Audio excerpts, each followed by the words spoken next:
अस्सलाम वालेकुम। आज का हमारा टॉपिक है बेटे कैपेसिटी ऑफ स्फेरिकल कैपेसिटर। ठीक है, हमारे पास एक कैपेसिटर है जो स्फेरिकल है। ठीक है जी, स्फेरिकल कैपेसिटर है, उसकी हमने कैपेसिटी फाइंड आउट करनी है। अच्छा जी, इसके लिए आपको पता है वी नो डैट कि कैपेसिटी जो होती है किसके इक्वल होती है, charge it is directly proportional to we.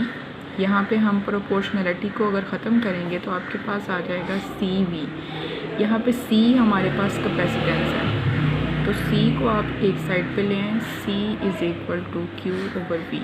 ये आपके पास हो गई इक्वेशन 1। क्लियर है यहाँ तक? उसके बाद नेक्स्ट देखें, ये डायग्राम देखें। डायग्राम में हमारे पास एक स्फीयर है जिसका रेडियस स्मॉल ए है। ठीक है, इस स्मॉल रेडियस ए के ऊपर पॉजिटिव चार्ज डिस्ट्रीब्यूटेड है। ठीक है, एक और स्फीयर है हमारे पास जिसका रेडियस बी है।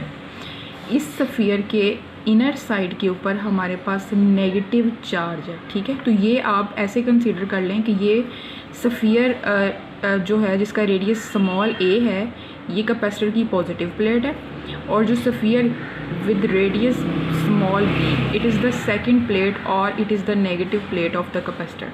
ठीक है, अब इसमें हमने फाइंड करनी है बेटे v की वैल्यू। अब यहाँ पे देखें, हमें सबसे पहले हम according to Gauss's law, according to Gauss's, उसके अकॉर्डिंग हमें पता है कि flux, electric flux it is equals to, किसके इक्वल होता है ये, charge over epsilon not times. ठीक है, इलेक्ट्रिक फ्लक्स का फार्मूला क्या होता है, इलेक्ट्रिक फ्लक्स का फार्मूला होता है ई डॉट डी ए। ठीक है, it is equals to Q over epsilon not. इसको नाम दे दें इक्वेशन 2 का। अब यहाँ पे देखें बेटे, हमने क्या किया, इलेक्ट्रिक फील्ड फाइंड करने के लिए अकॉर्डिंग टू गॉसेस लॉ, ये गॉसेस लॉ की एप्लीकेशन के अकॉर्डिंग जब भी हमने गॉसेस लॉ अप्लाई करते हैं तो उसके लिए हमें एक गॉसियन सरफेस कंसीडर करना पड़ती है। तो इस पॉजिटिव और नेगेटिव स्फेरिकल कैपेसिटर के दरमियान में ये डॉटेड लाइन, ये हमने कंसीडर कर लिया, हमारे पास एक गॉसियन सरफेस है जिसका रेडियस स्मॉल आर है। ठीक है, अब यहाँ पे इस गॉसियन सरफेस के ऊपर ये गॉसेस लॉ के अकॉर्डिंग हम इसके ऊपर एक स्मॉल एरिया एलिमेंट ले लिया जिसका एरिया डी ए है, जिसकी डायरेक्शन बाहर की तरफ है, और इधर इलेक्ट्रिक फील्ड इस पॉजिटिव चार्ज की वजह से वो भी डायरेक्शन बाहर की तरफ है। तो E और DA एक दूसरे के पैरेलल हैं। इट मीन्स दोनों के दरमियान में एंगल क्या बन रहा है, एंगल यहाँ पे बन रहा है 0 degree.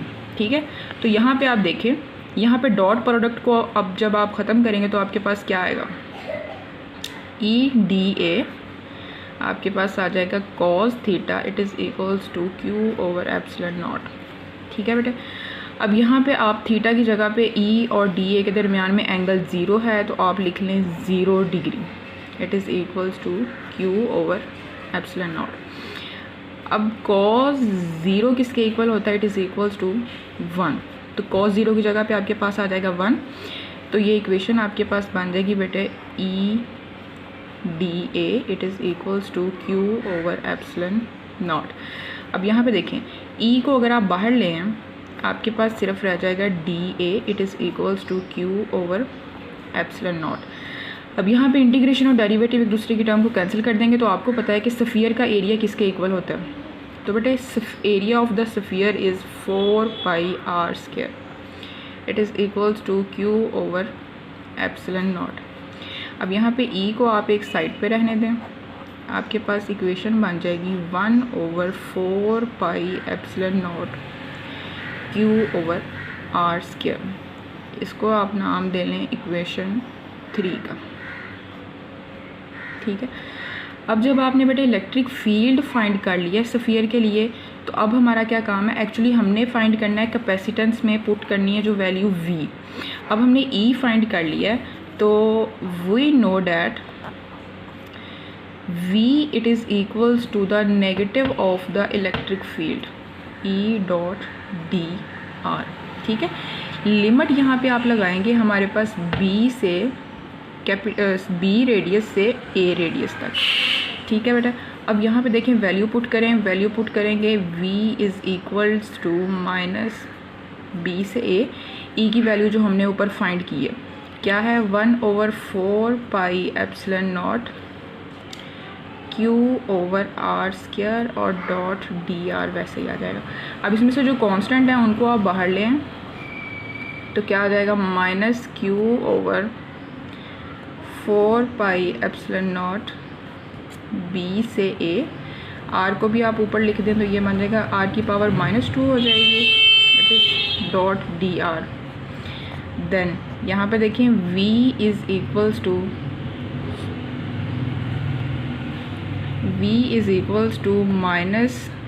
-Q over 4 pi epsilon not, इसकी इंटीग्रेशन आएगी बेटे -1/r और लिमिट साथ वैसे ही रहेगी B से A। अच्छा जी, नेक्स्ट देखें, आप वैल्यू लिमिट अप्लाई करें, आपके पास आ जाएगा V it is equals to -Q over 4 pi epsilon not. Limit आप अप्लाई करेंगे, आपके पास आ जाएगा 1/A प्लस 1/B। बाहर भी हमारे पास माइनस है, इस माइनस को भी आप अंदर ले जाएं, इक्वेशन आपके पास बन जाएगी Q over 4 pi epsilon not 1/A minus 1/B। ये आपके पास बेटे आ गया पोटेंशियल। इसको आप नाम दे दें इक्वेशन 4 का। ठीक है, अब ये V की वैल्यू आपने पुट करनी है, पुट 4 इन 1 इक्वेशन थी आपके पास C is equal to Q over V, C is equal to Q over V। इसमें हमने पुट करनी है, पुट करें, आपके पास आ जाएगा C is equals to Q over V, हमारे पास है Q over 4 pi epsilon not 1/A minus 1/B। इसमें हमारे पास Q से Q कैंसिल हो जाएगा, आपके पास सिंपल रह जाएगा 4 पाई एप्सिलॉन नॉट B ऊपर चला जाएगा, आपके पास रह जाएगी सिर्फ ये टर्म। इसमें भी आप अगर एलसीएम ले लें A और B का तो आपके पास आ जाएगा AB और ये B माइनस A। इसको और सिंप्लीफाई करके अगर आपने लिखना है तो आपके पास आ जाएगा 4 pi epsilon not AB over B minus A। ये बेटे आपके पास आ गई है capacitance of a spherical capacitor.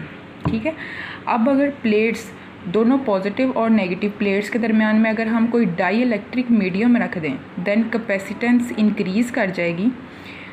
Then आपके पास होगी 4 पाई एप्सिलॉन नॉट, इसके साथ एक नई टर्म आ जाएगी रिलेटिव परमिटिविटी ER की। ठीक है, AB over B minus A। This is the capacitance of, this is the capacitance of